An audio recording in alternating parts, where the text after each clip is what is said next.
A very good evening to everyone, Reverend Eben Abraham Hutchin, and to all our community members here at St. Thomas Mar Thoma Church. Let us begin with a word of prayer.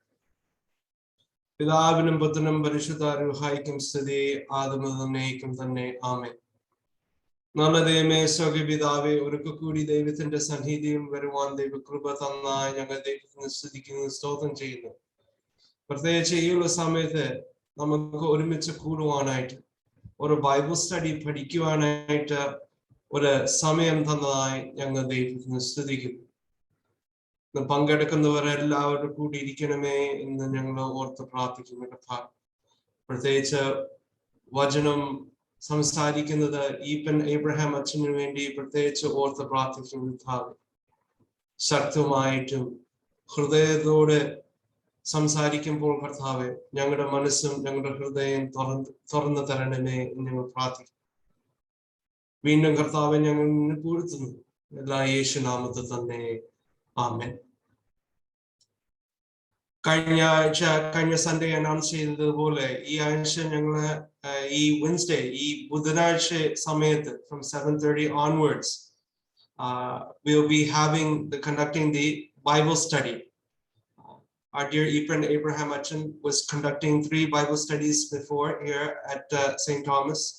After a little bit of a hiatus, Veendam e Bible study varunundu. So it is a godsend in which all can be able to learn and be blessed.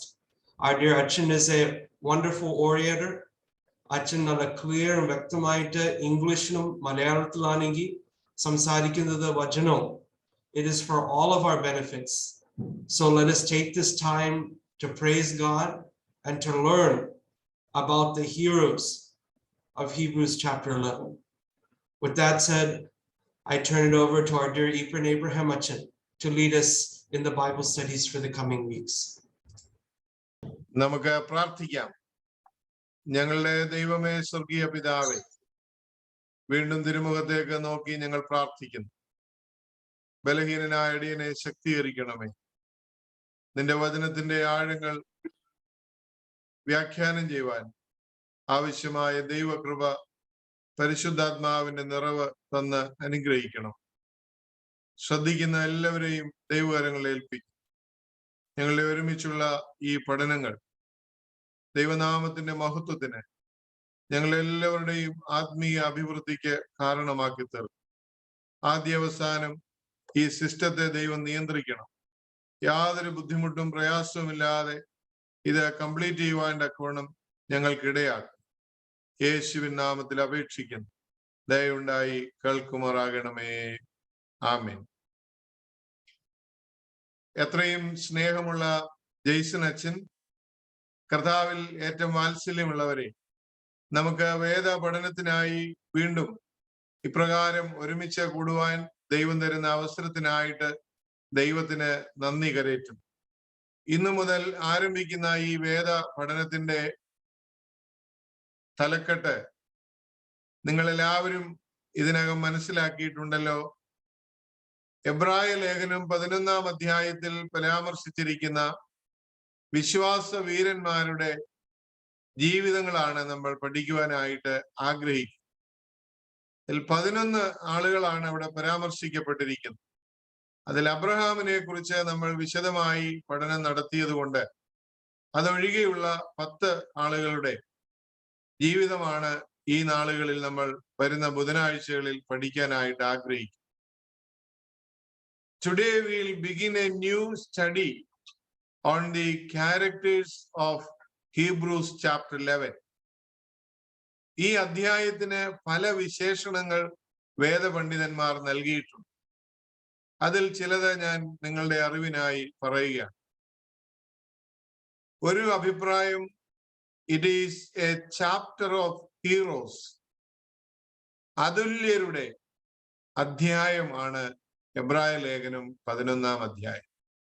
അനുഭവം കൊണ്ടും ജീവിത മാതൃകകൾ കൊണ്ടും അതുല്യരായി തീർന്നവരെ പരാമർശിച്ചിരിക്കുന്ന ഒരു അധ്യായം. 2, the hall of faith chapter. വിശ്വാസത്തിന്റെ ഒരു പ്രദർശനശാല എന്നാണ് ഈ അധ്യായത്തെ ഒരു കൂട്ടം വിശേഷിപ്പിക്കും. വേറെ ഒരു അഭിപ്രായം the catalogue of the faithful, വിശ്വസ്തരുടെ പട്ടിക എന്നാണ് വേറെ കുറെ ആളുകൾ അഭിപ്രായപ്പെടുന്നത്.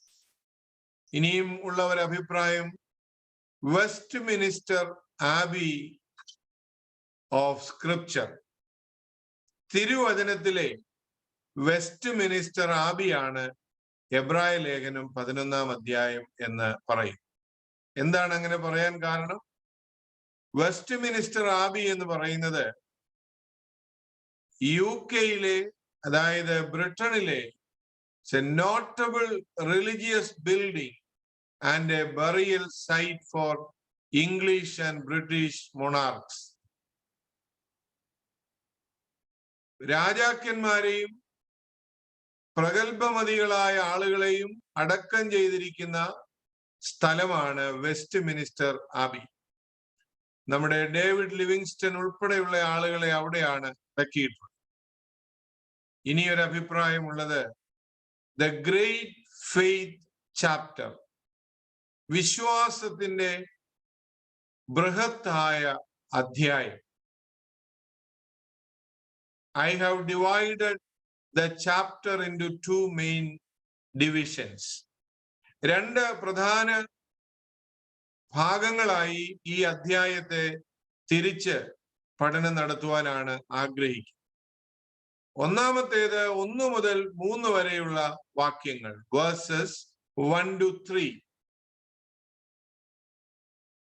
1 മുതൽ 3 വരെയുള്ള വാക്യങ്ങൾ നമുക്ക് തരുന്നത് വിശ്വാസത്തിന്റെ വ്യാഖ്യാനം, ഡെഫിനിഷൻ ഓഫ് ഫെയ്ത്ത്. വിശ്വാസം എന്നാൽ എന്താണ് എന്ന് നിർവചിക്കുന്ന വാക്യങ്ങളാണ് ആദ്യത്തെ 3 വാക്യങ്ങൾ.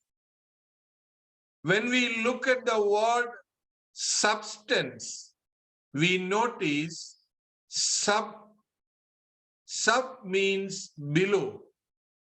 It's underneath. The subfloor supports all else on top of it.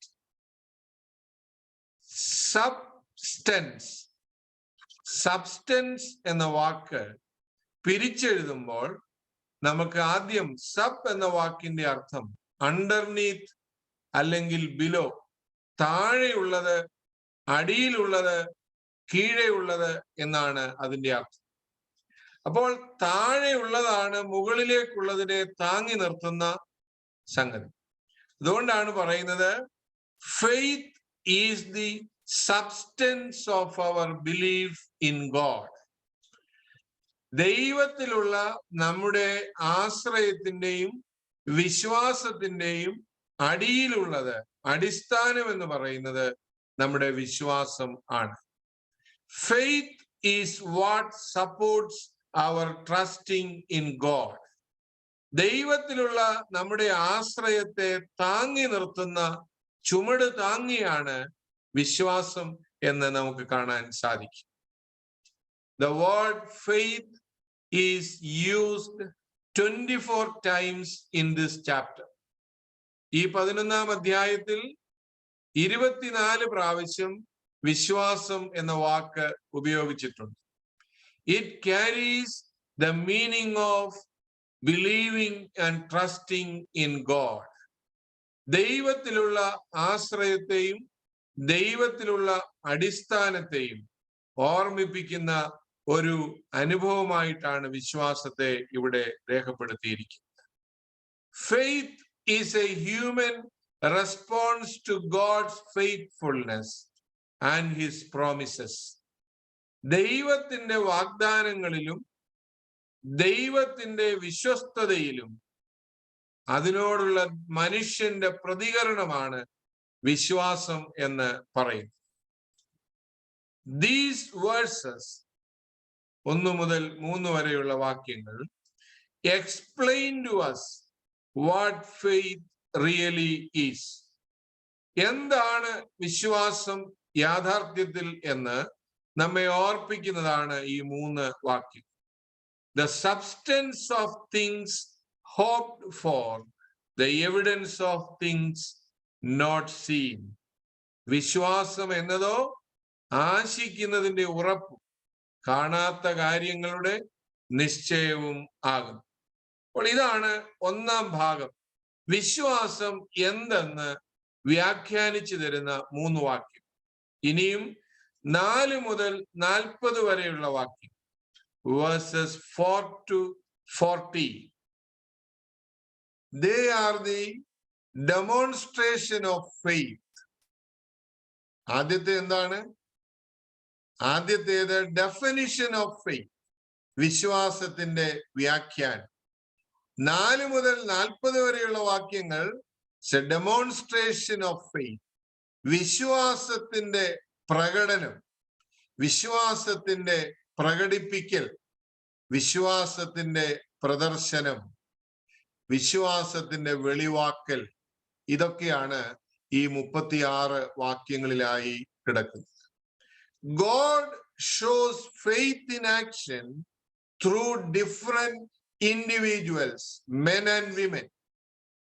ഈ 36 വാക്യങ്ങളിൽ നാം കാണുന്നത് ദൈവം തന്റെ വിശ്വസ്തരിലൂടെ എങ്ങനെയാണ് വിശ്വാസം ലോകത്തിന് വെളിവാക്കി തന്നത്. He not only defines it with a definition, he demonstrates it with a definition. He demonstrates it in the lives of real people who lived in a real world and had real problems. വിശ്വാസം എങ്ങനെ ഇരിക്കുമെന്ന് ഒരു definition, നിർവചനം പറഞ്ഞ് നിർത്തുകയല്ല എഴുത്തുകാരൻ. പിന്നെയോ വിശ്വാസം ജീവിതത്തിൽ പ്രായോഗികമാക്കിയ ആളുകളുടെ അനുഭവങ്ങൾ പറഞ്ഞ് അതിനെ കൂടുതൽ തെളിമയുള്ളതാക്കി തീർക്കുകയാണ്. If these characters can live by faith, win by faith, excel by faith, and do exploits for God by faith, we too can do something for God in the realm of faith. ഞാൻ ഇത്രയും ആമുഖം പറഞ്ഞത് എന്തിനാണെന്ന് ചോദിച്ചാൽ, ഈ അധ്യായത്തിൽ പറയുന്ന വിശ്വാസ വീരന്മാർക്കും ധീരരായ വിശ്വാസ പോരാളികൾക്ക് ഈ കഠിനതയുള്ള ലോകത്തിൽ ഇങ്ങനെ വിശ്വാസം പ്രകടിപ്പിക്കാൻ സാധിച്ചെങ്കിൽ നമുക്കും ഈ വിശ്വാസം ഈ ആയുസ്സിൽ ഈ ലോകത്തിന്റെ കെടുതികളുടെ നടുവിൽ പ്രകടിപ്പിക്കാൻ സാധിക്കും എന്നുള്ളതാണ് ആമുഖ വാക്കുകളിലൂടെ ഞാൻ പറയാൻ ശ്രമിച്ചത്. ഇന്ന് നമ്മൾ ചിന്തിക്കുന്ന വ്യക്തിത്വം ഏബൽ ആണ്, ഹാബേൽ. ഏബൽ അൺഫോർഗറ്റബിൾ ഫെയ്ത്ത്, അതാണ് നമ്മുടെ ഇന്നത്തെ പഠനം. ഹാബേൽ അവിശ്വസനീയമായ വിശ്വാസത്തിന്റെ ഉടമ. ഹാബേൽ അവിശ്വസനീയമായ വിശ്വാസത്തിന്റെ ഉടമ. Abel unforgettable faith. ന്യൂയോർക്കിൽ കൂപ്പർസ്റ്റൗൺ എന്ന് പറയുന്ന സ്ഥലത്ത് ഒരു national baseball hall of fame and museum ഉണ്ട്.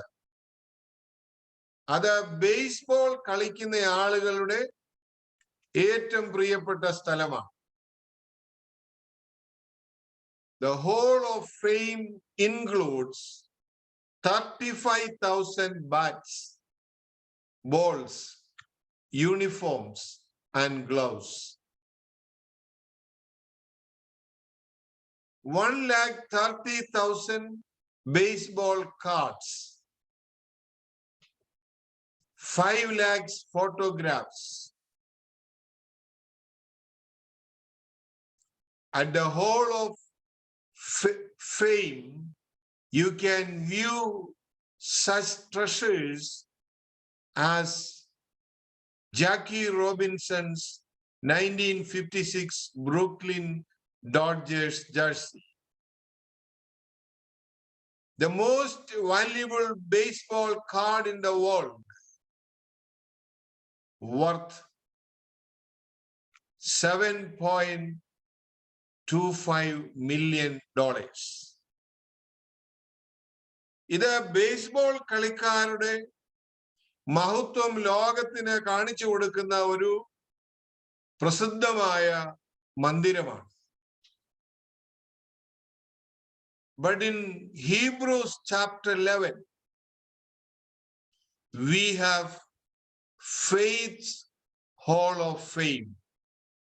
And the first plaque that we come to bears the name of an Old Testament all-star, a man by the name of Abel. ഈ baseball ഗാലറിയിൽ ലോകത്തിലെ ഏറ്റവും പ്രസിദ്ധരായ baseball കളിക്കാരുടെ ജേഴ്സികളും അവർക്ക് ലഭിച്ച സമ്മാനങ്ങളും അവരുപയോഗിച്ച ബാറ്റുകളും ബോളുകളും ഒക്കെയാണ് വെച്ചിരിക്കുന്നതെങ്കിൽ വേദപുസ്തകത്തിലെ വിശ്വാസ വീരരുടെ അധ്യായമായ എബ്രായ ലേഖനം 11-ാം അധ്യായത്തിൽ അനേകം പ്ലേക്കുകൾ, പ്രശംസാ പത്രങ്ങൾ വെച്ചിട്ടുണ്ട്. അതിലാദ്യത്തേത് ഹാബേലിൻ്റെതാണ്, ഏബലിൻ്റെതാണ്. His plaque is engraved with these words in Hebrews chapter 11 verse 4. എബ്രായ ലേഖനം 11-ാം അധ്യായം 4-ാം വാക്യമാണ് ഇന്നത്തെ നമ്മുടെ കുറിവാക്യം. അതിങ്ങനെയാണ്: By faith Abel offered God a better sacrifice than Cain did. By faith he was commended as a righteous man when God spoke well of his offerings.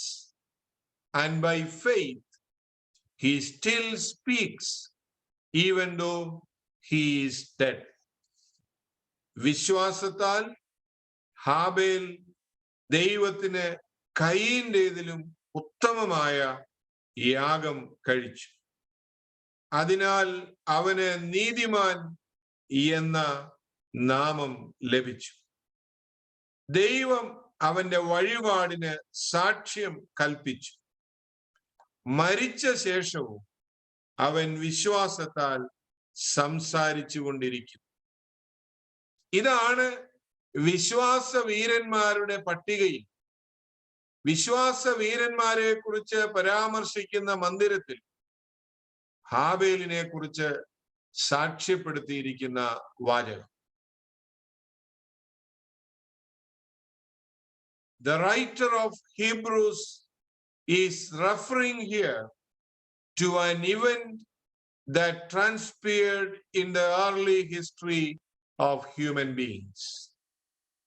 മാനവരാശിയുടെ ചരിത്രത്തിൽ ആദ്യം നടന്ന സംഭവങ്ങളിൽ ഒന്നിലേക്ക് വെളിച്ചം വീശുന്ന ഒരു വാക്യമാണ് എബ്രായ ലേഖനം 11-ാം അധ്യായം 4-ാം വാക്യം.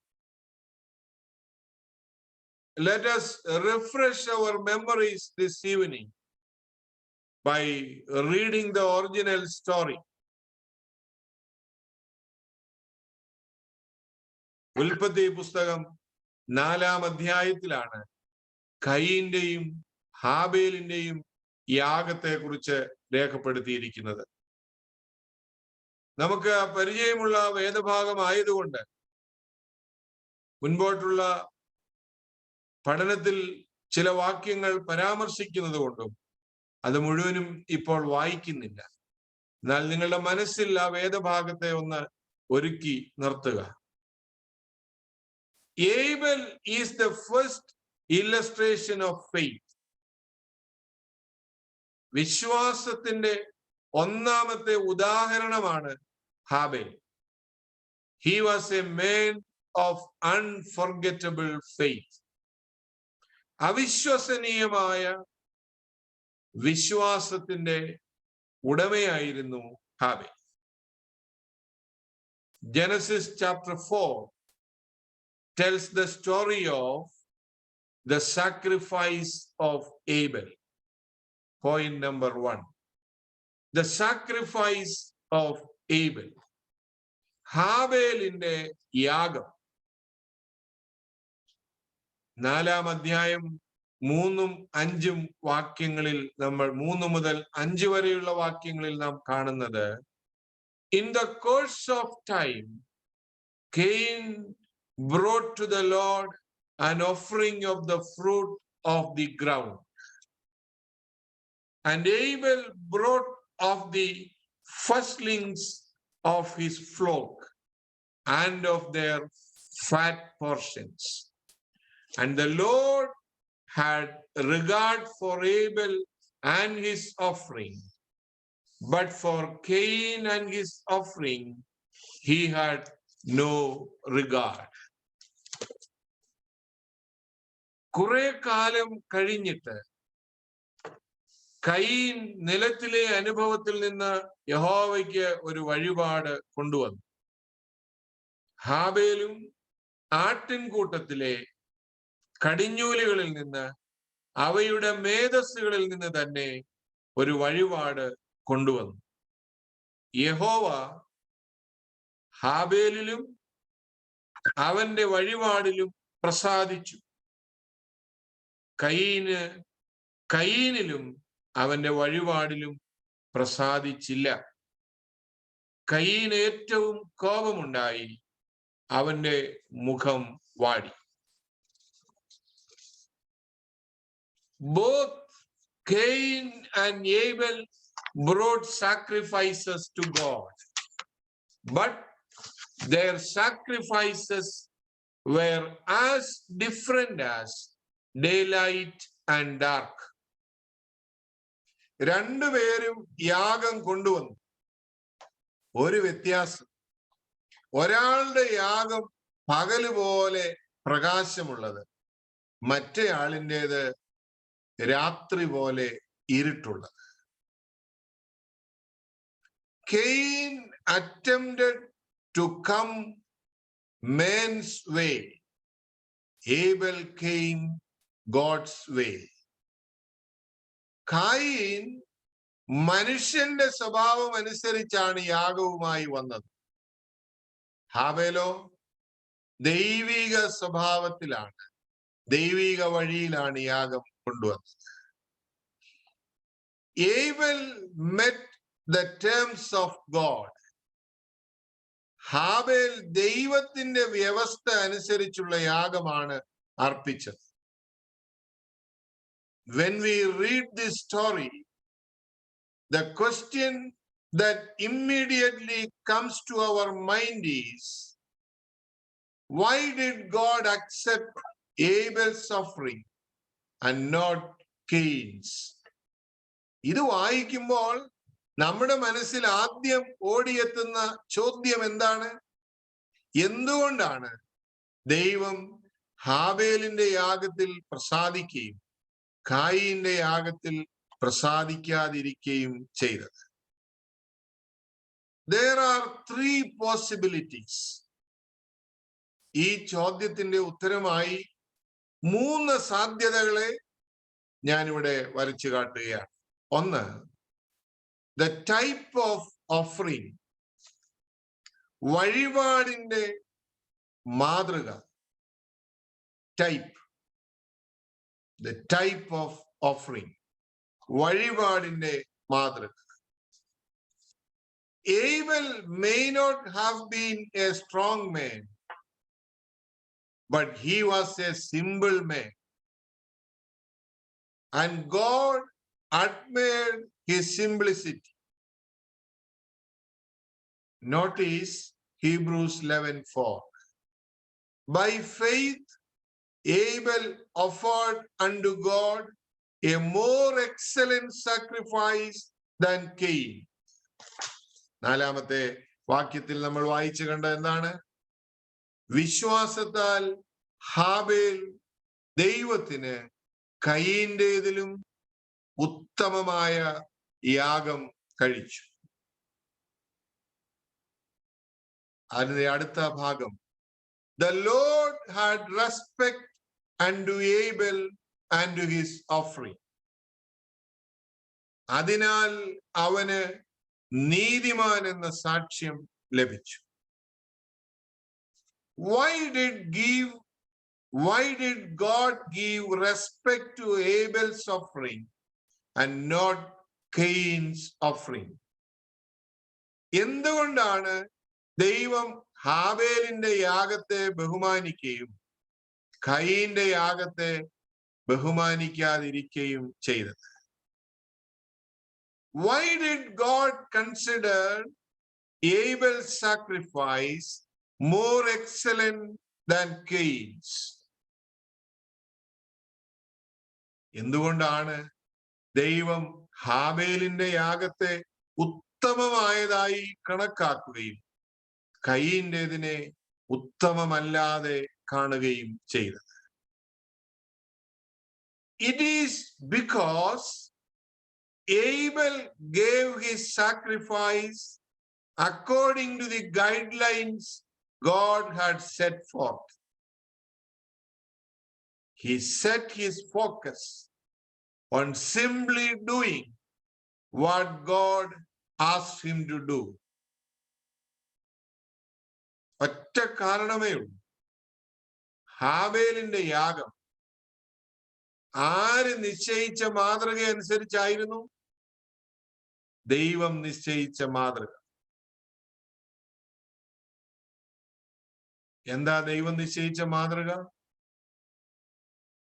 When you offer something to me, നീ എനിക്ക് എന്തെങ്കിലും അർപ്പിക്കുമ്പോൾ അത് ഊനമില്ലാത്തതും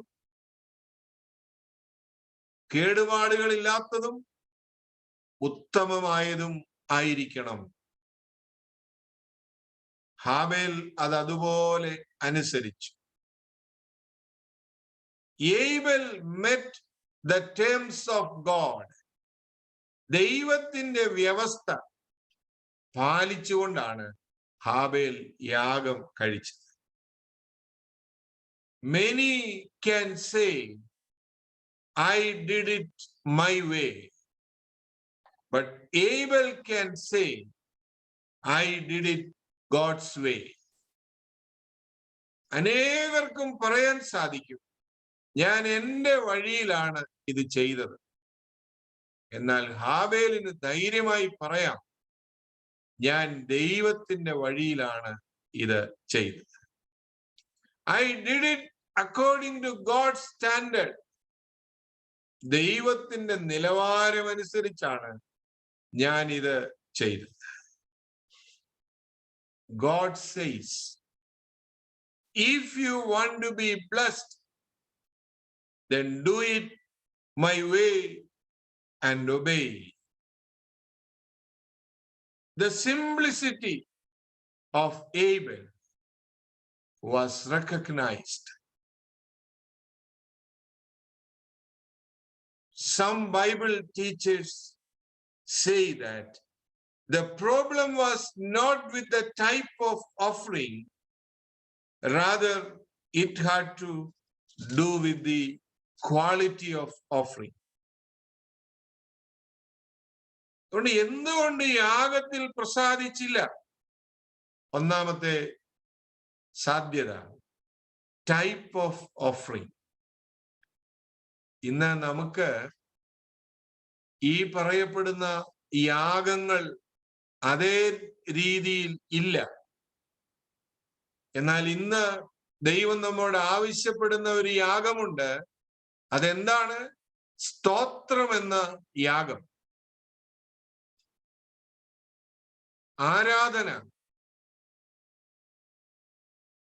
6 ദിവസങ്ങളും ഓടി നടക്കാൻ കാലുകൾക്ക് ബലം തരുന്ന ദൈവം നമ്മോട് ആവശ്യപ്പെടുന്ന ഒരു കാര്യമുണ്ട്. 7-ാം ദിനം നിനക്ക് വിശുദ്ധമായിരിക്കണം.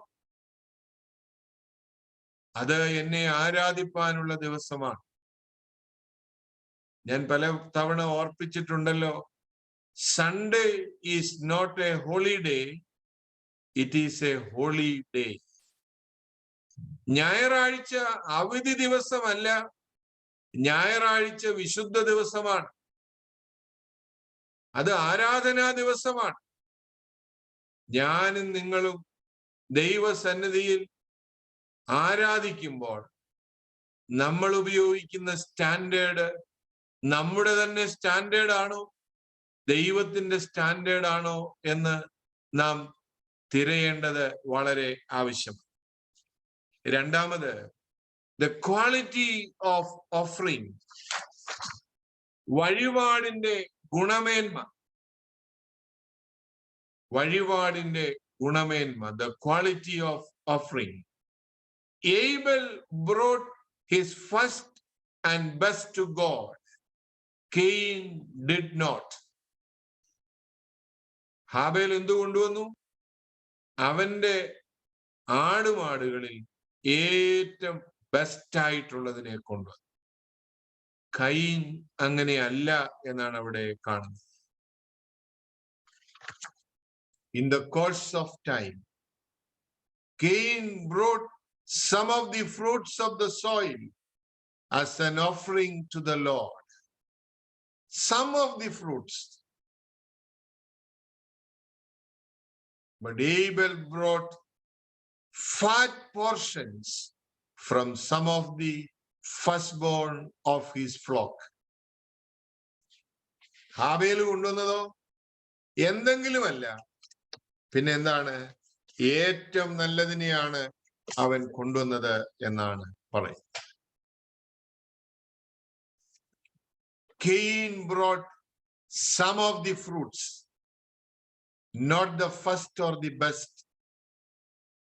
Abel brought fat portions from the firstborn of the flock. Abel offered both the first and the best. Abel brought what God commanded. Cain did not. ദൈവം പറഞ്ഞതുപോലെ, ദൈവത്തിന്റെ ഇൻസ്ട്രക്ഷൻ പോലെ ആദ്യത്തേതും ഏറ്റവും നല്ലതും ഹാബേൽ ദൈവത്തിന് യാഗം കഴിച്ചു.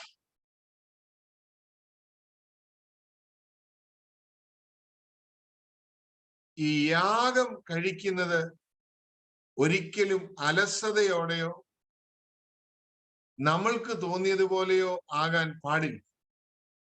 അതിനൊരു സെലക്ഷൻ വേണം, അതിനൊരു തെരഞ്ഞെടുപ്പ് വേണം. ഇവിടെ നമ്മൾ കാണുകയാണ് എ സെലക്ടഡ് ഓഫറിംഗ്. ഹാബേല് അർപ്പിച്ച യാഗം പ്രത്യേകം തിരഞ്ഞെടുത്ത വഴിപാടാണ്. If you go back and read of this account in Genesis, you will see that Abel did not give God just any lamb out of his flock. He did not offer to God just anything that haphazardly came by. യാദൃച്ഛികമായി ആട്ടിൻകൂട്ടത്തിലോട്ട് നോക്കിയപ്പോ കണ്ട ഒന്നിനെ പിടിച്ചോണ്ട് പോയതല്ല. അവൻ select ചെയ്ത് പിക്ക് ചെയ്ത് കൊണ്ടുപോയതാണ്. Abel picked out the best. He selected one that he felt would please God. അവൻ എന്തിനെയാണ് സെലക്ട് ചെയ്തത്? ഈ ആടിനെ സെലക്ട് ചെയ്തപ്പോൾ അവന് മനസ്സിലായി ഇത് ദൈവം പ്രസാദിക്കും. കാരണം ഇത് അവൻ പ്രത്യേകം തെരഞ്ഞെടുത്ത ഊനമില്ലാത്ത ഏറ്റവും നല്ല ആടാണ്. When Abel gave that offering, it was a selected offering. പ്രിയമുള്ളവരെ, do we have this selection? നമുക്ക് ഈ ഒരു തെരഞ്ഞെടുപ്പുണ്ടോ? ദൈവത്തിന് എന്തെങ്കിലും കൊടുക്കുമ്പോൾ നമുക്ക് ഒരു സെലക്ഷൻ ഉണ്ടോ? വസ്ത്രങ്ങൾ എടുക്കുമ്പോൾ നമുക്ക് സെലക്ഷൻ ഉണ്ട്. സാധനങ്ങൾ വാങ്ങുമ്പോൾ നമുക്ക് സെലക്ഷൻ ഉണ്ട്. എന്നാൽ ദൈവത്തിന് നൽകുമ്പോൾ, ദൈവത്തിന് അർപ്പിക്കുമ്പോൾ നമുക്ക് ഒരു സെലക്ഷൻ ഉണ്ടോ? ഏറ്റവും നല്ലത്, ഏറ്റവും ബെസ്റ്റ്, ദ ബെസ്റ്റ്. നമ്മുടെ ഇടവക 60 വർഷങ്ങൾ കഴിഞ്ഞ ഒരു ഇടവകയാണ്. നമ്മുടെയൊക്കെ കുടുംബങ്ങളിലെ എത്ര ബെസ്റ്റിനെ ദൈവത്തിന് കൊടുക്കാൻ സാധിച്ചു?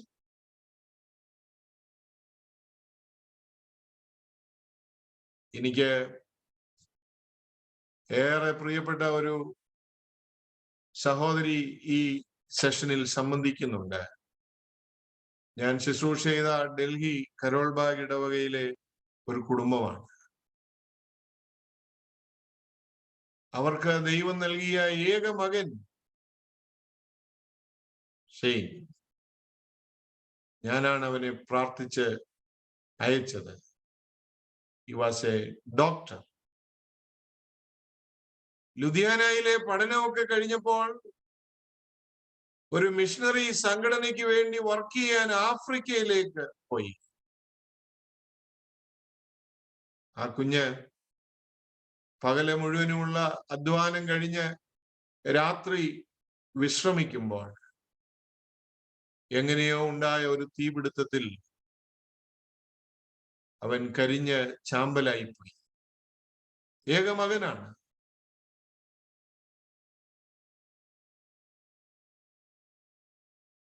ഏറ്റവും ബെസ്റ്റിനെ, ഏറ്റവും നല്ലതിനെ ദൈവത്തിന് കൊടുത്ത ആ അമ്മ ഈ സെഷനിൽ സംബന്ധിക്കുന്നുണ്ട്.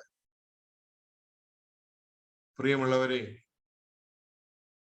ഈ ലോകത്തിൽ നമുക്ക് ഉള്ള ബെസ്റ്റായിട്ടുള്ള നമ്മുടെ കുഞ്ഞുങ്ങൾ, ദൈവം നമുക്ക് തന്നിട്ടുള്ള സാധ്യതകൾ, അതിനെ സെലക്ട് ചെയ്ത്, പിക്ക് ചെയ്ത്, ചൂസ് ചെയ്ത് ദൈവത്തിന് കൊടുക്കാൻ നമുക്ക് സാധിക്കുമ്പോഴാണ് നമ്മുടെ ജീവിതം അർത്ഥവത്തായി തീരുന്നത്.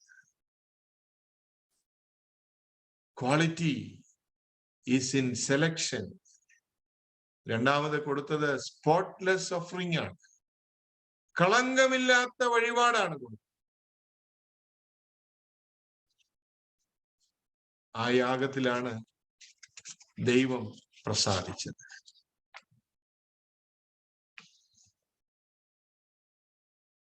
മൂന്നാമതായി, ഈ യാഗം കയീന്റെ യാഗം സ്വീകരിക്കാതെയും ഹാബേലിൻ്റെത് സ്വീകരിക്കുകയും ചെയ്തതിന്റെ സാധ്യത, the third possibility, attitude of the offerer. അർപ്പിക്കുന്നവന്റെ മനോഭാവം വളരെ വളരെ പ്രധാനപ്പെട്ടതാണ്. Abel brought a proper attitude to God.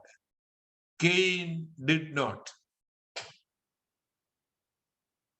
Cain tried to impress God. Abel simply obeyed God. Cain tried to come to God in his own way. Abel simply came to God God's way. ഇതാണ് 3 വ്യത്യസ്ത മനോഭാവം. ഹാബേൽ ദൈവത്തിന്റെ അടുക്കൽ വരേണ്ടവണ്ണം വന്നു. Proper attitude. കയീൻ അങ്ങനെയല്ല വന്നത്. അവന് ബോധിച്ച വണ്ണമാണ് വന്നത്. ഹാബേൽ ദൈവത്തെ അനുസരിച്ചു. കയീൻ ദൈവത്തെ ഇംപ്രസ് ചെയ്യാൻ ശ്രമിച്ചു.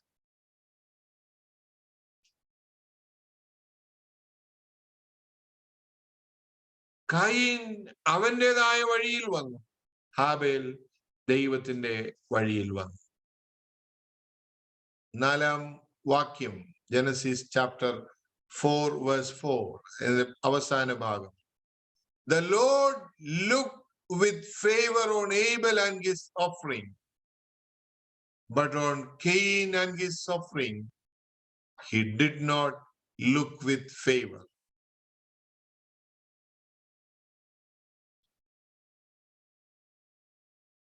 കയീന് ദേഷ്യം വന്നു.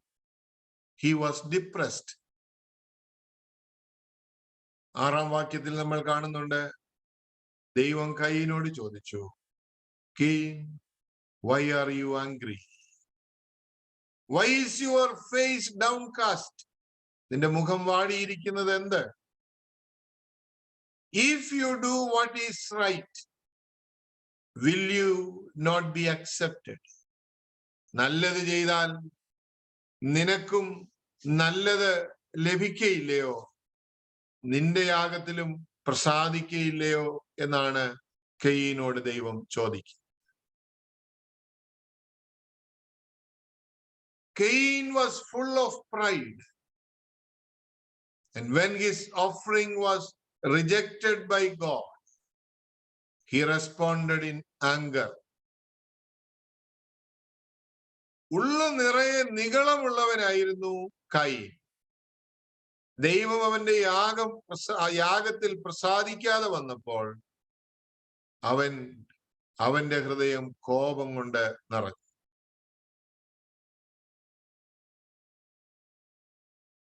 But God even offered Cain a second chance to do what was right. നേരാവണ്ണം കാര്യങ്ങൾ ചെയ്യാൻ ദൈവം കയീന് ഒരു 2-ാം ഊഴം നൽകി.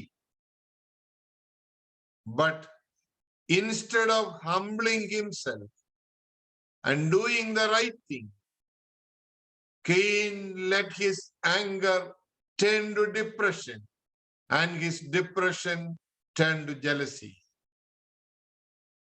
ദൈവം കൊടുത്ത 2-ാം ഊഴം, അവനെ തന്നെ കറക്റ്റ് ചെയ്യാനുള്ള 2-ാമത്തെ ചാൻസ് അവൻ നഷ്ടപ്പെടുത്തിയിട്ട് അവന്റെ ഹൃദയം കോപം കൊണ്ട് നിറഞ്ഞ് അസൂയ കൊണ്ട് നിറഞ്ഞ് അവന്റെ സഹോദരന് നേരെ അവൻ അരുതാത്തത് ചിന്തിക്കുന്ന ലെവലിലേക്ക് കാര്യങ്ങൾ പോവുകയാണ്. 8-ാമത്തെ വാക്യം. Now Cain said to his brother Abel, let's go out to the field.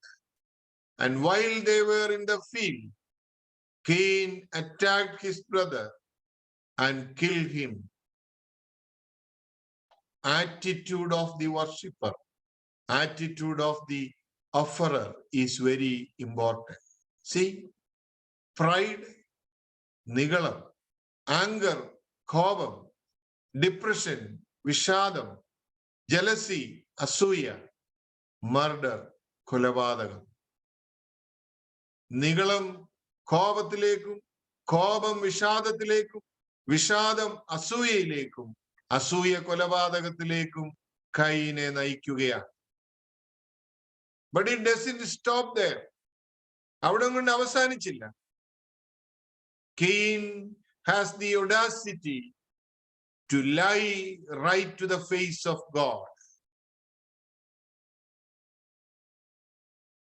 അവൻ ദൈവത്തിന്റെ മുഖത്ത് നോക്കി കള്ളം പറയുന്ന ലെവലിലേക്ക് തരം താണുപോയി. 9-ാം വാക്യം. Then the Lord said to Cain, where is your brother Abel? I don't know, he replied. Am I my brother's keeper? കള്ളം പറയുക. In stark contrast to Cain, we view Abel's attitude. Turn back to Hebrews chapter 11. Look at verse 4. By faith, Abel offered God a better sacrifice than Cain did. ഹാബേലിന്റെ യാഗത്തിൽ നിഗളമോ കോപമോ വിഷാദമോ അസൂയയോ ഒന്നുമില്ല. Abel offered his sacrifice by faith in humble acceptance and dependence on Almighty God. ഹാബേലിന്റെ യാഗം സ്വീകരിക്കപ്പെടാനുള്ള കാരണം ഇതാണ് എന്ന് നാം എല്ലായ്പ്പോഴും ഓർക്കണം. ദൈവത്തോടുള്ള അവന്റെ വിധേയത്വം, ദൈവത്തോടുള്ള അവന്റെ അനുസരണം, അതാണ് അവനെ ഈ ഒരു നിലവാരത്തിലേക്ക് ഉയർത്തിയത് എന്നുള്ളത് നാം എല്ലായ്പ്പോഴും ഓർത്തിരിക്കേണ്ട കാര്യം. ഒന്നാമത്തെ ചിന്ത ഇവിടെ നിർത്തുകയാണ്. ദ സാക്രിഫൈസ് ഓഫ് ഏബൽ, ഹാബേലിന്റെ യാഗം. പ്രിയമുള്ളവരെ, നമ്മുടെ യാഗങ്ങൾ എപ്രകാരം ഉള്ളത്? വിലയുള്ളതിനെ ദൈവത്തിന് നൽകുവാൻ നമുക്ക് സാധിക്കും. നമ്മുടെ ആറ്റിറ്റ്യൂഡ് വളരെ പ്രധാനപ്പെട്ടതാണ്. യാഗം കഴിക്കുമ്പോൾ വളരെ പ്രധാനപ്പെട്ടതാണ്. അവിടെ ഒരു വാക്കുണ്ട്, പ്രത്യേകം നോക്കണം. 4-ാം വാക്യം, ഉൽപ്പത്തി പുസ്തകം 4:4. യഹോവ കയീനിലും അവന്റെ യാഗത്തിലും പ്രസാദിച്ചില്ല. അപ്പോൾ നോക്കിക്കേ, എന്തുവാ എഴുതിയിരിക്കുന്നെന്ന്. വഴിപാടല്ല ദൈവം ആദ്യം നോക്കിയത്. ആരെയാണ്? വഴിപാട് അർപ്പിക്കുന്നവനെയാണ് ദൈവം ആദ്യം നോക്കിയത്.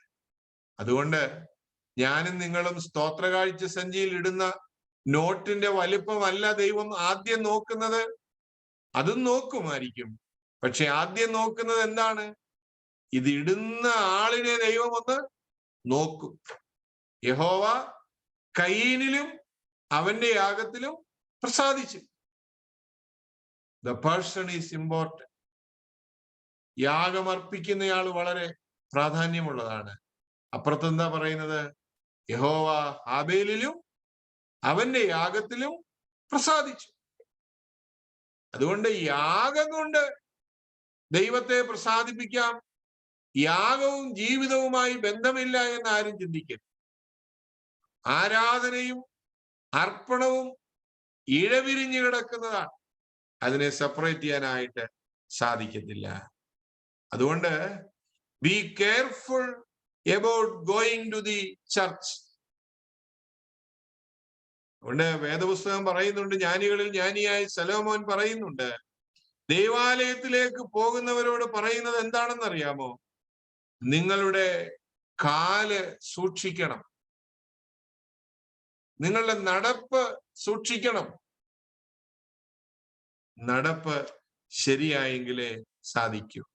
വേദപുസ്തകത്തിൽ കാല്, നടപ്പ് എന്നൊക്കെ പറയുന്നത് ലൈഫ് സ്റ്റൈലിനോട് ബന്ധപ്പെട്ടാണ് പറഞ്ഞിട്ടുള്ളത്. യാഗത്തിന്റെ രീതി, യാഗത്തിന്റെ ഗുണമേന്മ, യാഗം അർപ്പിക്കുന്നയാളിന്റെ മനോഭാവം, ഇത് വളരെ പ്രധാനമാണ്. കർത്താവേ, എന്റെ യാഗത്തെ ഒന്ന് റീഎക്സാമിൻ ചെയ്യുവാൻ, എന്റെ ആരാധനകൾ ദൈവം ആദ്യം നോക്കുന്നത് നമ്മുടെ വായിൽ നിന്ന് വരുന്ന പ്രൈസ് ദി ലോർഡ് അല്ല, നമ്മൾ ആരാണെന്നുള്ളതാണ്. അങ്ങനെയെങ്കിൽ നമ്മുടെ ആരാധനയെ നമുക്കൊന്ന് പുനഃപരിശോധിക്കണം. രണ്ടാമത്തെ ചിന്ത, ദ ക്യാരക്ടർ ഓഫ് ഏബൽ, ഹാബേലിന്റെ സ്വഭാവം. ഒന്ന്, ഹാബേലിന്റെ വഴിപാട്. 2, ഹാബേലിന്റെ സ്വഭാവം. By faith he was commended as a righteous man when God spoke well of his offering.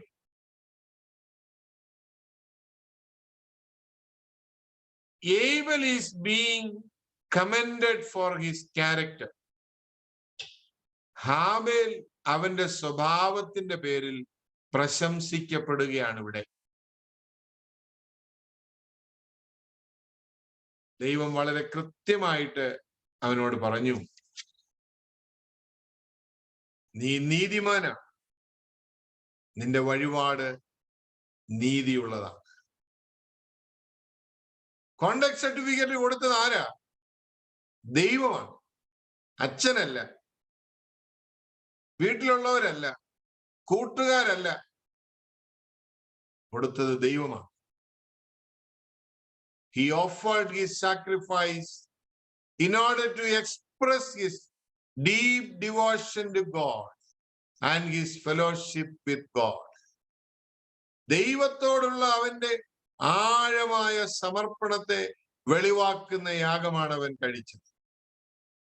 ദൈവത്തോടുള്ള കൂട്ടായ്മയെ വെളിവാക്കുന്ന യാഗം. So his offering demonstrated his righteous character as a believer. ഒരു വിശ്വാസി എന്ന നിലയിൽ അവന്റെ നീതിയോടെയുള്ള സ്വഭാവത്തെ അവന്റെ യാഗാർപ്പണം വെളിവാക്കി. My dear friends in Christ, കർത്താവിൽ പ്രിയരെ, how do you describe your Christian life? How do you describe your Christian life? നമ്മുടെ ക്രിസ്തീയ ജീവിതത്തെ നമ്മൾ എങ്ങനെ വിവരിക്കും? Is it like Abel's? ഇത് ഹാബേലിനെ പോലെ ഉള്ള ഒരു ക്രിസ്തീയ ജീവിതമാണോ എന്റേത്, നിങ്ങളുടേത്? A humble dependence on God? Or is it more like Cain's? അതോ നമ്മുടെ ക്രിസ്തീയ ജീവിതം കയീനെ പോലെ, കയീനോട് സാദൃശ്യമുള്ളത് ആണോ? A proud arrogance that demands your own way.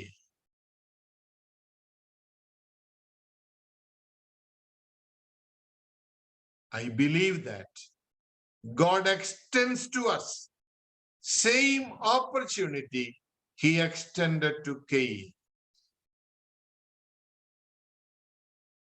God followed Cain to make things right when Cain offered an unacceptable sacrifice. It's not too late.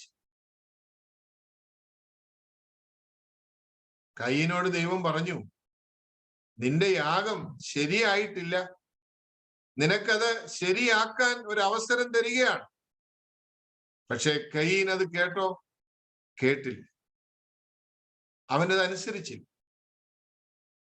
So do what Cain refused to do. കയീൻ ചെയ്യാൻ മടിച്ചത് നമുക്ക് ചെയ്യണം.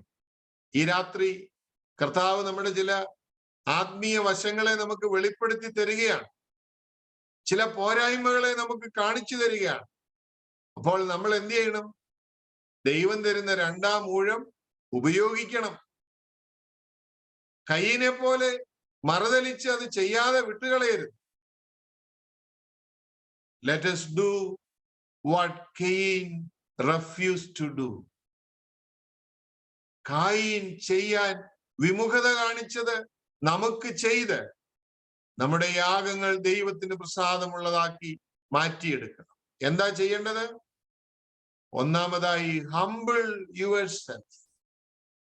നിങ്ങളെ തന്നെ താഴ്ത്തുക. Admit to God what your attitude has not been right. ദൈവത്തോട് സമ്മതിക്കണം, ദൈവമേ, എന്റെ മനോഭാവങ്ങൾ പലപ്പോഴും ശരിയല്ലായിരുന്നു, അത് ശരിയാക്കാമെന്ന് ഞാൻ സമ്മതിക്കുകയാണ്. Confess your sins of pride and arrogance. നിഗളത്തിന്റെയും ധാർഷ്ട്യത്തിന്റെയും സ്വഭാവങ്ങളെ നമുക്ക് ദൈവം മുൻപാകെ ഇല്ലായ്മ ചെയ്യണം. And ask God to help you to live your Christian life by faith.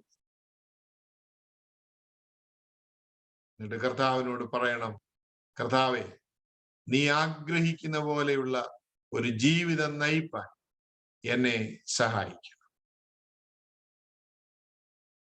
എബ്രായ ലേഖനം 11-ാം അധ്യായം നമ്മൾ കാണുന്നത് ഇതാണ്. ഇപ്രകാരം ദൈവം പറഞ്ഞതനുസരിച്ച് ജീവിതങ്ങളെ ക്രമപ്പെടുത്തിയ, ദൈവം പറഞ്ഞതനുസരിച്ച് ഈ ലോകത്തിൽ വിശ്വാസ സ്ഥിരതയോടെ നിലനിന്ന ആളുകളുടെ പേരുകൾ കൊത്തിവെച്ചിരിക്കുന്ന ഒരു മ്യൂസിയമാണ് എബ്രായ ലേഖനം 11-ാം അധ്യായം.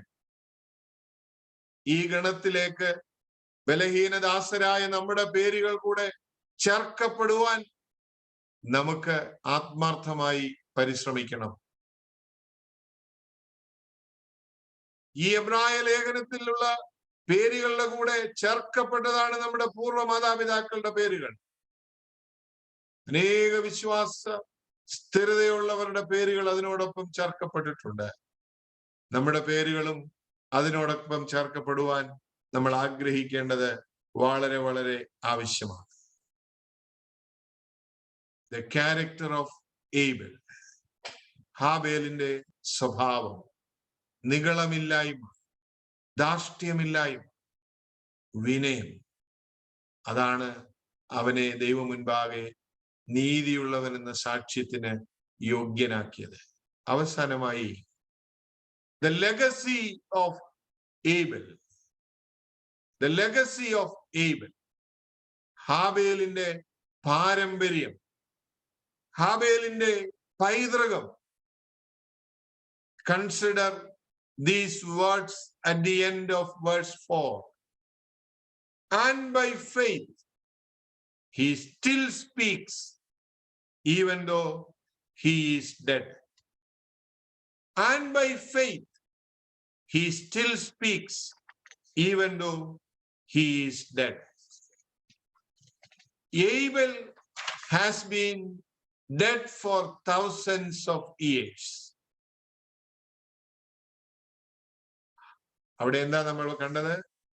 നാലാമത്തെ വാക്യ അവസാനം, മരിച്ച ശേഷവും അവൻ വിശ്വാസത്താൽ സംസാരിച്ചു കൊണ്ടിരിക്കുന്നു. ഹാബേൽ മരിച്ചിട്ട് ആയിരക്കണക്കിന് വർഷങ്ങളായി. Abel has been dead for thousands of years, and yet he still speaks loud and clear to us today. എന്നിട്ടും ഹാബേലിന്റെ ശബ്ദം തെളിമയോടെ വ്യക്തതയോടെ ഇന്ന് ഈ രാത്രി നമ്മളോടും സംസാരിച്ചുകൊണ്ടിരിക്കുകയാണ്. In what sense? ഏതർത്ഥത്തിലാണ് ഹാബേൽ സംസാരിക്കുന്നത്? By his example of faith. By his example of faith. തന്റെ വിശ്വാസത്തിന്റെ മാതൃകയിലൂടെയാണ് ഹാബേൽ ഇന്ന് നമ്മളോട് സംസാരിക്കുന്നത്. Abel leaves us his legacy, a life lived by faith. Legacy എന്ന് പറഞ്ഞാൽ പാരമ്പര്യം, പൈതൃകം, മഹത്തായ പൈതൃകം. ഹാബേൽ ആയിരക്കണക്കിന് വർഷങ്ങൾക്ക് മുൻപ് മരിച്ച് മൺമറഞ്ഞെങ്കിലും ഈ രാത്രി ഞാൻ സംസാരിക്കുമ്പോൾ ഹാബേൽ നമ്മളോട് സംസാരിക്കുകയാണ്. എന്തിലൂടെയാണ് സംസാരിക്കുന്നത്? By his example of faith. അവന്റെ വിശ്വാസ മാതൃക നമ്മളോട് സംസാരിച്ചുകൊണ്ടിരിക്കുകയാണ്. Let me ask you a pertinent question. What legacy are you going to leave? What legacy are you going to leave? എന്ത് പൈതൃകമാണ് നിങ്ങൾ ഈ ലോകത്ത് നിന്ന് പോകുമ്പോൾ ഇവിടെ അവശേഷിപ്പിക്കാൻ പോകുന്നത്? What are people going to remember about you after you are dead and gone? ഞാനും നിങ്ങളും മരിച്ചു മൺമറഞ്ഞു കഴിയുമ്പോൾ ഇവിടെ ജീവിച്ചിരിക്കുന്ന ആളുകൾ നമ്മളെക്കുറിച്ച് എന്താണ് പറയുന്നത്? അത് നമുക്ക് ഇപ്പോൾ മാത്രമേ അത് ശരിയാക്കാൻ പറ്റത്തുള്ളൂ. നമ്മുടെ പൈതൃകം എന്തായിരിക്കണമെന്ന് നാം ജീവനോടെ ഇരിക്കുമ്പോൾ മാത്രമേ നമുക്ക് സെറ്റ് ചെയ്യാനൊക്കെ. മരിച്ച് മൺമറഞ്ഞാൽ പിന്നെ നമുക്ക് നമ്മുടെ ജീവിതത്തിന് ഒരു ഓൾട്ടറേഷനും ഒരു റെക്ടിഫിക്കേഷനും നടത്താൻ ഒക്കത്തില്ല. ഹാബേൽ മരണപ്പെട്ട് പോകുന്നതിന് മുമ്പ് അവനൊരു മഹത്തായ പൈതൃകം അവശേഷിപ്പിച്ചു. എങ്ങനെ? By his example of faith. വിശ്വാസത്തിന്റെ മാതൃക അവൻ വെച്ചിട്ട് പോയി. What legacy we are going to leave? എന്ത് പൈതൃകമാണ് നമ്മൾ ഇവിടെ അവശേഷിപ്പിക്കുന്നത്? നാം ജീവിക്കുന്ന നമ്മുടെ കുടുംബങ്ങളിൽ മക്കൾക്ക്, ഭാര്യയ്ക്ക്, ഭർത്താവിന് എന്ത് പൈതൃകമാണ് നമ്മൾ അവശേഷിപ്പിക്കുന്നത്? നമ്മൾ അംഗങ്ങളായിരിക്കുന്ന ഇടവകയിൽ എന്ത് പൈതൃകമാണ് നമുക്ക് വെച്ചിട്ട് പോകാനായിട്ട് ഉള്ളത്? ഈ പഠനം ഞാൻ ഇവിടെ അവസാനിപ്പിക്കുകയാണ്. Let us conclude our study today. William Barclay എന്ന പ്രശസ്തനായ വേദപണ്ഡിതൻ ഇപ്രകാരം രേഖപ്പെടുത്തി: When a man leaves this world, be he righteous or unrighteous, he leaves something in the world. ഒരു മനുഷ്യൻ ഈ ലോകം വിട്ടു പോകുമ്പോൾ അവൻ നീതിമാനായിരുന്നെങ്കിലും നീതിയില്ലാത്തവനായിരുന്നെങ്കിലും ചില കാര്യങ്ങൾ അവശേഷിപ്പിച്ചിട്ടാണ് പോകുന്നത്. He may leave something that will grow and spread like a cancer or poison. ഒരു പക്ഷേ ആ മനുഷ്യൻ അവശേഷിപ്പിച്ചിട്ട് പോകുന്ന കാര്യം ക്യാൻസറിനെ പോലെ പടരുന്നതോ ഒരു വിഷത്തെ പോലെ മനുഷ്യനെ നശിപ്പിക്കുന്നതോ ആകാം. Or he may leave something like the fragrance of perfume or a blossom of beauty that permeates the atmosphere with blessing. ഒന്നുകിൽ ഒരു വിഷം പോലെ, അല്ലെങ്കിൽ കാർന്നു തിന്നുന്ന ക്യാൻസർ പോലെയുള്ള മോശപ്പെട്ട ഒരു മാതൃക, അല്ലെങ്കിൽ ചുറ്റുപാടും സുഗന്ധം പരത്തുന്ന, സൗരഭ്യം വീശുന്ന പരിമളമായി, ചുറ്റുപാടുകളിലേക്ക് ആഴ്ന്നിറങ്ങുന്ന പരിമളമായി തീരാൻ സാധിക്കും. നമ്മുടെ ജീവിതത്തെ നമുക്ക് ഇന്നത്തെ വേദപഠനത്തിന്റെ വെളിച്ചത്തിൽ ഒന്ന് ഇവാലുവേറ്റ് ചെയ്യും. ഈ രാത്രി ദൈവം എന്റെ ആയുസ്സിന് അവസാനം നിശ്ചയിച്ചാൽ എന്ത് പൈതൃകമാണ്, what legacy I leave behind, എന്റെ കുഞ്ഞുങ്ങൾക്ക്, എന്റെ ഇടവകയ്ക്ക്, ഞാൻ ഉൾപ്പെട്ടു നിൽക്കുന്ന സമൂഹത്തിന് എന്ത് പൈതൃകമാണ്? കാർന്നു തിന്നുന്ന ക്യാൻസറിനെ പോലെയോ ഇല്ലായ്മ ചെയ്യുന്ന വിഷത്തെ പോലെയോ ആണോ? അതോ ചുറ്റുപാടുകളിൽ സൗരഭ്യം വിതറുന്ന, പരിമളം വീശുന്ന സുഗന്ധത്തിന്റെ അവശേഷിപ്പുകളാണോ ഞാനിവിടെ ബാക്കി വെച്ചിട്ട് പോകുന്നത്? Death is never the last word in the life of a righteous man. ഓർക്കണം, death is never the last word in the life of a righteous man. ഒരു നീതിമാനായ മനുഷ്യന്റെ ജീവിതത്തിൽ മരണം അവസാന വാക്കല്ല. അതിന്റെ തെളിവാണ് ഹാബേൽ. ആയിരക്കണക്കിന് വർഷങ്ങൾ കഴിഞ്ഞു ഹാബേൽ മരിച്ചിട്ട്, പക്ഷെ ഇന്നും ഹാബേൽ നമ്മളോട് സംസാരിച്ചുകൊണ്ടേയിരിക്കുകയാണ്. Dead men do tell tales. They are not silent. മരിച്ച മനുഷ്യർ നിശബ്ദരല്ല, അവർ നമ്മളോട് കഥകൾ പറഞ്ഞുകൊണ്ടേയിരിക്കും. നന്മയുടെ, നീതിയുടെ, സ്നേഹത്തിന്റെ, ആദരവിന്റെ, ആർദ്രതയുടെ കഥകൾ പറഞ്ഞുകൊണ്ടിരിക്കും. ഇന്ന് നമ്മൾ ചിലരെയൊക്കെ ഓർക്കുമ്പോൾ ഇങ്ങനെയുള്ള നല്ല കാര്യങ്ങൾ പറയുന്നതിന്റെ റീസൺ ഇതാണ്. Death is never the last word in the life of a righteous man.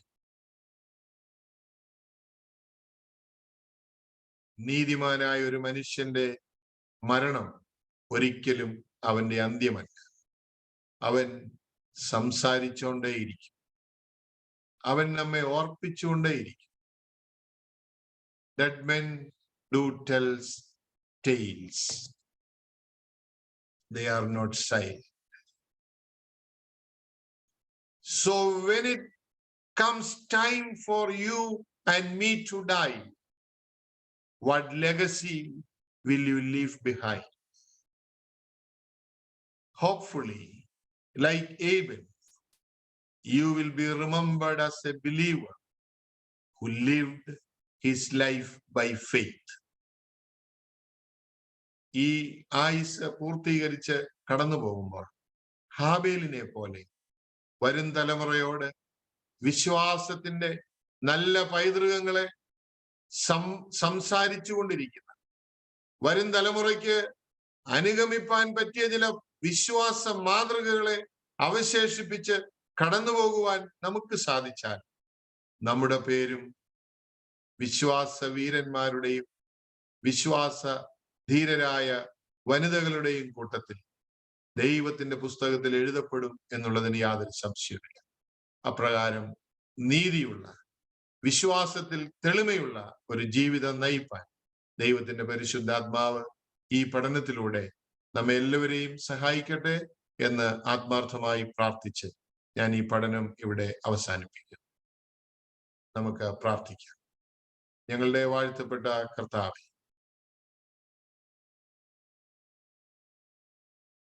ഹാബേലിന്റെ ജീവിതത്തിലൂടെ ഞങ്ങളോട് സംസാരിച്ചതിനാൽ നിനക്ക് സ്തുതി. ഞങ്ങൾ ഈ ലോകത്തിൽ എപ്രകാരം ജീവിക്കുന്നു, ഈ ലോകം വിട്ടു പോകുമ്പോൾ ഞങ്ങൾ എപ്രകാരമുള്ള പൈതൃകത്തെയാണ് അവശേഷിപ്പിക്കുന്നത്, ഞങ്ങളോട് തന്നെ ചോദിപ്പാൻ തുടർന്നുള്ള സമയങ്ങളിലും ഇടയാകും. വ്യാപരിച്ച ദൈവകരുണകൾക്കായി സ്തോത്രം. ഈ സെഷനിൽ അറ്റൻഡ് ചെയ്ത എല്ലാവരെയും തമ്പുരാൻ അനുഗ്രഹിക്കണം. അടുത്ത ആഴ്ച ഞങ്ങൾ ഒരുമിച്ച് കൂടി വരും വരെയും നിന്റെ കൃപയിൽ ഞങ്ങളെ എല്ലാവരെയും കാത്തുകൊള്ളണം. യേശുവിൻ നാമത്തിൽ പ്രാർത്ഥിക്കുന്നു. ദയോടെ കേൾക്കണമേ. ആമേൻ. പിതാവും പുത്രനും പരിശുദ്ധ റൂഹായുമായ ത്രിയേക ദൈവത്തിന്റെ കൃപയും അനുഗ്രഹങ്ങളും ആശീർവാദം നിങ്ങളെല്ലാവരോടും നിങ്ങളുടെ ക്രിസ്തീയ ജീവിതത്തോടും കുടുംബങ്ങളോടും ഇന്നും എന്നേക്കും ഇരിക്കുമാറാകട്ടെ. ആമേൻ. Thank you so much, dear Jason Achin and friends. Next Wednesday, നമ്മൾ ഹാനോക്കിനെ കുറിച്ചാണ് പഠിക്കുന്നത്. ഈനോക്ക്. നിങ്ങൾ 11-ാം അധ്യായം വായിച്ച് പഠിച്ച് വരുന്നത് കാര്യങ്ങൾ മനസ്സിലാക്കുന്നതിന് സഹായകരമാകും. ഇത്രയും ആളുകൾ വിവിധ ഇടങ്ങളിലായി ജോയിൻ ചെയ്തതിലുള്ള വലിയ സന്തോഷം അറിയിക്കുന്നു. ദൈവം അനുഗ്രഹിക്കട്ടെ. Thank you very much. Good night.